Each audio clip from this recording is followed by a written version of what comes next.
So there, as we know yesterday, we talked about Square Enix Montreal being closed down. The Embracer Group was able to purchase Crystal Dynamics, Square Enix Montreal, Eidos Montreal for $300 million and get IPs like Legacy of Kain and Tomb Raider.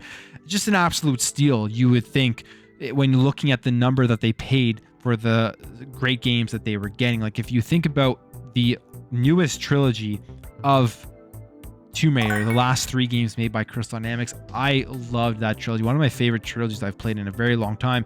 So I thought they did an incredible job with that, and I thought that would have been an IP and a series that would be high value that you wouldn't want to just give up for the amount that they gave it up. But obviously I was wrong on that one.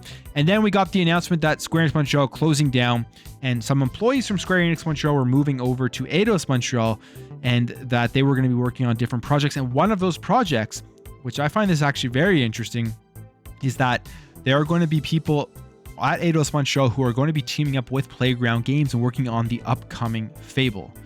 So this is the second time that Xbox has partnered with these previous Square Enix owned Western studios. We know Perfect Dark and Crystal Dynamics are working together. They have that great relationship with Daryl Gallagher, who obviously knows the studio employees very well. So that is a match that makes a ton of sense. And now we have the people who have worked on Deus Ex and with Eidos Montreal working with Playground Games to make FABLE, which makes me believe, like, if you think about a game like Forza Horizon 5, just how big in scope that game is and how beautiful it is, and just it's a very, very high quality game. FABLE is going to be, I'm assuming, along those lines, because that's what we expect from Playground. But it's probably massive. It's probably a massive game if they're having to go out and team up with Eidos Montreal as well to help develop the game. So pretty exciting. Phil Spencer also came out this week, and he, on the Same Brain video cast, the iJustine interview, and said that he's seen FABLE and he's pretty excited about it. I don't know if that's something he would have come out and said if he wasn't actually excited. If FABLE was in a bad place and they had showed him FABLE and he was like, this looks terrible, he probably just would have said nothing. He wouldn't come out and say it looks bad, but he would have said nothing. He wouldn't have brought it up. So he brought it up. He's saying it looks good. And now we have some more information as to what is going on. FABLE is easily becoming, for me, 2023, one of my most anticipated games that I want to see this year if they have gameplay. I hope they'll have something ready in the summer of 2023 at the upcoming Xbox and Bethesda showcase, because this is one of those games that people want. It was a huge game back on the original Xbox, the original FABLE, one of the console selling games, and then it just went away for so long.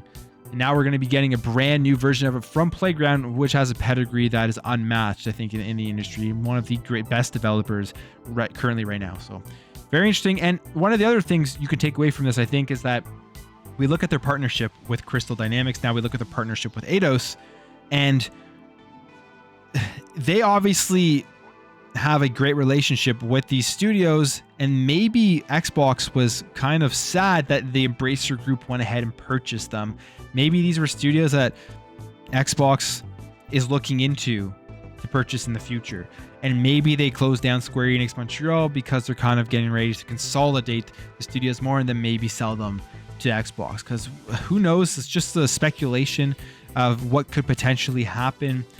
But one of the things that I think Microsoft and even Sony do is they work with these studios first as a partnership before actually going out and purchasing them. And Microsoft and the Xbox Game Studios are obviously very comfortable with these companies because they're working on two of, I would say, the most highly anticipated games when it comes to Xbox Game Studios. Two games that I think Xbox has to deliver on. They're both reboots of the franchises that were extremely popular back in the day. People have high expectations, and I don't think they can miss on those. And now they're working with these studios. So interesting stuff. I hope that they show off FABLE this in 2023 at the upcoming showcase.